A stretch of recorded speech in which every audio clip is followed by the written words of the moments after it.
Female infertility यानी महिलाओं में होने वाला बांझपन आजकल एक कॉमन सा डिजीज है और कम उम्र से भी देखने को मिल रहा है सबसे ज़्यादा। अगर इसका सही टाइम पे ट्रीटमेंट नहीं किया जाए तो और भी ज़्यादा मुश्किल हो जाता है और उम्र बढ़ने के साथ साथ ये प्रॉब्लम और ज़्यादा क्रिएट कर देता है। इसलिए आज हम बात करेंगे महिलाओं में होने वाला बांझपन यानी फीमेल इनफर्टिलिटी डिजीज को सॉल्व करने के लिए एक मोस्ट पॉपुलर मेडिसिन जिसका नेम है एबॉट कंपनी का डुफास्टोन 10 टैबलेट। तो आज हम इस प्रोडक्ट का फुल्ली रिव्यू करने वाले हैं, इसका बेनिफिट्स, डोज, साइड इफेक्ट्स वगैरह के बारे में। इसलिए वीडियो बहुत ज़्यादा इंफॉर्मेटिव है और नॉलेजेबल है। वीडियो को एंड तक देखना है, कहीं भी जगह में स्किप नहीं करना है। और इस वीडियो का किसी भी पार्ट पसंद आ जाए तो एक लाइक जरूर करके जाना। चैनल पर पहली बार आए हैं तो चैनल को सब्सक्राइब कर देना, पास में बेल आइकन को भी ऑल प्रेस कर देना और शेयर भी करना। चलिए आज के इस वीडियो को शुरू कर लेते हैं। तो आज का ये वीडियो किसी भी तरह का स्पॉन्सर्ड नहीं है, जस्ट एडुकेशन पर्पस के लिए, नॉलेज शेयर करने के लिए बनाया गया है। अगर आप एक डॉक्टर हो या तो फिर मेडिकल स्टूडेंट हो, फिर मेडिकल प्रैक्टिशनर हो या तो फिर आरएमपी डॉक्टर हो, क्वाक डॉक्टर हो, तो आपका ये काम पे आ सकता है। या तो फिर अगर आप एक आम आदमी हो तो फिर इस वीडियो को देखकर आप नॉलेज को गेन कर सकते हैं। और किसी भी मेडिसिन लेने से पहले आपको आपका डॉक्टर से मिलके लेना है। चलिए आगे बढ़ते हैं। तो कंपनी का नेम है एबॉट और प्रोडक्ट का नेम है डुफास्टोन 10, जो कि टैबलेट्स फॉर्म में आता है। 10 गोली इसके अंदर रहता है क्वांटिटी और प्राइस लगभग पड़ जाता है 700 से 800 रुपीज़ के आसपास। विद डिस्काउंट आपको मिल जाता है। काफ़ी सारा प्लेटफॉर्म से इसे इजीली मिल जाता है, या तो फिर ऑफलाइन या तो फिर ऑनलाइन। कॉम्पोजिशन की अगर हम बात करें, इसके अंदर जो कॉम्पोजिशन है जैसे कि डाइड्रोजेस्टेरोन 10 mg के अंदर मौजूद है।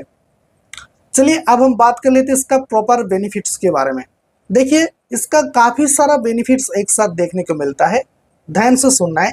खास करके ये जो टैबलेट को बनाया गया है डाइड्रोजेस्टेरोन 10, ये एक्चुअली फीमेल इनफर्टिलिटी के लिए बनाया गया है। सबसे पहले तो नंबर 1 हार्मोनल रिप्लेसमेंट थेरेपी। ये जो प्रोडक्ट है कुछ हार्मोन को रिप्लेस कर देता है, जैसे कि एक हार्मोन है एस्ट्रोजन हार्मोन, वो भी डेफिशिएंसी हो जाता है तो उसको भी रिप्लेस कर देता है। साथ में एक हार्मोन आता है जो कि प्रोजेस्टेरोन हार्मोन का अगर डेफिशिएंसी हो जाता है तो उसको भी रिप्लेस कर देता है, जिसकी वजह से फीमेल का जो एंडोमेट्रियम लाइनर होता है यूट्रस कैविटी के अंदर, उस लाइनिंग को डेवलप देता है। जहां पर एम्ब्रो सेल आके चिपकता है उस लाइनिंग को डेवलप देता है। दूसरा है ओवुलेशन डेवलपमेंट। महिलाओं का हर महीने में ओवुलेशन होता है। ये जो ओवुलेशन का टाइम होता है, इस टाइम किसी किसी का डिले हो जाता है, बहुत ज़्यादा डिले हो जाता है, टाइम पे नहीं होता है, जिसकी वजह से सक्सेसफुली प्रेगनेंसी नहीं होता है। तो डुफास्टोन 10 का काम है इस महिलाओं का जो ओवुलेशन का साइकिल है उस साइकिल को डेवलप देना। तीसरा नंबर पे है प्रीमेंस्ट्रुअल सिंड्रोम यानी PMS जिसको कहा जाता है, जो कि आजकल बहुत ज़्यादा केसेस में देखने को मिल रहा है, जिसको इरेगुलर पीरियड्स भी कहा जाता है। यानी कुछ महिला का आप देखने का कोशिश करोगे कि महीने में 2 बार पीरियड्स हो जाता है, या तो फिर कुछ महिला का ऐसा है जो कि 1 महीना, 2 महीना, 3 महीने के अंदर एक बार पीरियड्स आता है। तो इस इरेगुलर पीरियड्स को मेंटेन करता है, बैलेंसिंग कर देता है। उसके बाद आता है पेन ड्यूरिंग पीरियड्स। महिलाओं का जब पीरियड्स का साइकिल चलता है, इस पीरियड का साइकिल में पेन होता है, जो कैविटी होता है यानी जो एब्डोमिनल होता है, उस एब्डोमिनल में काफ़ी ज़्यादा पेन होता है और ये बहुत ज़्यादा पेन होता है या तो फिर कम पेन होता है। उस पेन को रिड्यूस करने के लिए डुफास्टोन 10 को यूज़ किया जाता है। उसके बाद आता है एंडोमेट्रियोसिस। महिलाओं का जो यूटरिन कैविटी है यानी यूट्रस है, यूट्रस के अंदर कुछ एबनॉर्मल टिश्यू ग्रोथ होता है। डुफास्टोन 10 का काम है इस टिश्यू को रिड्यूस करना, जिसकी वजह से यूटरिन कैविटी सेफ रह जाता है। उसके बाद आता है एबनॉर्मल यूटरिन ब्लीडिंग। कुछ महिला का आप देखने का कोशिश करोगे कि कुछ एबनॉर्मल वेजाइनल ब्लीडिंग होता है, कलरिंग डिस्चार्ज होता है। तो ये जो एबनॉर्मल वेजाइनल ब्लीडिंग होता है ये पीरियड्स का टाइम भी होता है और पीरियड्स आने का पहले भी हो सकता है, पीरियड्स बंद हो जाने के बाद भी हो सकता है। इस तरह का जो एबनॉर्मल वेजाइनल ब्लीडिंग होता है उस ब्लीडिंग को रोक देता है। अब लास्टली आता है प्रिवेंशन ऑफ मिसकैरेज। आजकल बहुत ज़्यादा, काफ़ी ज़्यादा मात्रा में मिसकैरेज का केसेस देखने को मिल रहा है। प्रेगनेंसी आने के बाद कुछ दिन के बाद मिसकैरेज हो जा रहा है। तो मिसकैरेज ना हो, सेफ प्रेगनेंसी रहे, उस कंडीशन में ही डुफास्टोन 10 mg को यूज़ किया जाता है, जिसकी वजह से आपका जो प्रेगनेंसी है वो सक्सेसफुली प्रेजेंट होता है।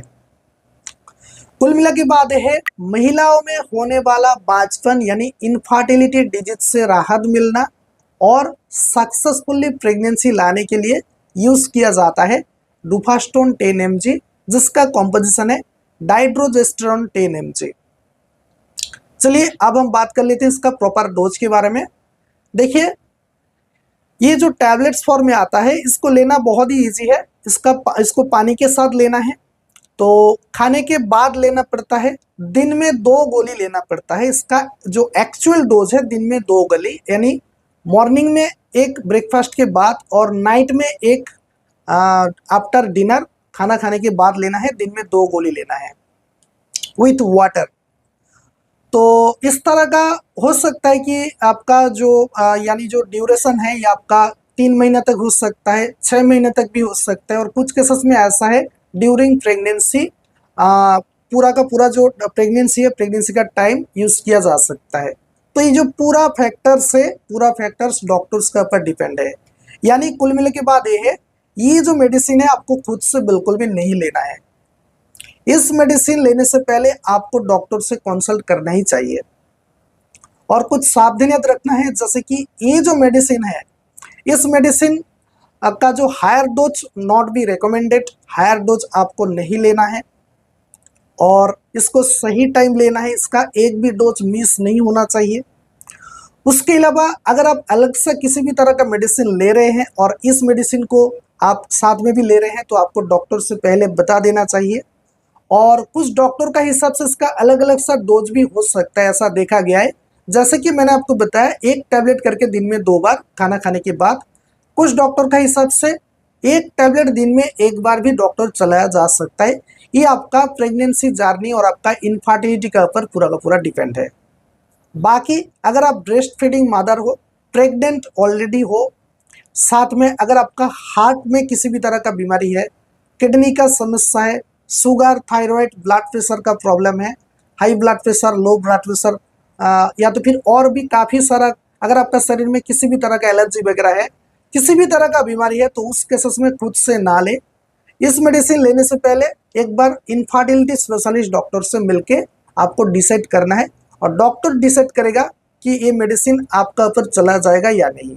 तो आई होप आज की इस वीडियो देखने के बाद आप सभी का मन में जो कन्फ्यूजन था एबॉट का डुफास्टोन 10 mg टैबलेट्स के बारे में, मैंने उम्मीद है कि क्लियर कर दी है। लेकिन फिर भी अगर किसी भी तरह का कन्फ्यूजन आपका मन में है तो इस वीडियो का नीचे कमेंट सेक्शन में आप मुझे कुछ कमेंट भी कर सकते हैं। मैं खुद से ट्राई करूंगा आपका प्रॉब्लम को सॉल्व कराने के लिए और आपका कमेंट का रिप्लाई देने के लिए। चलिए आज के इस वीडियो को यहीं पर खत्म कर लेते हैं। मिलते हैं नेक्स्ट वीडियो में बिल्कुल नया टॉपिक के साथ। तब तक के लिए thank you so much and thanks for watching.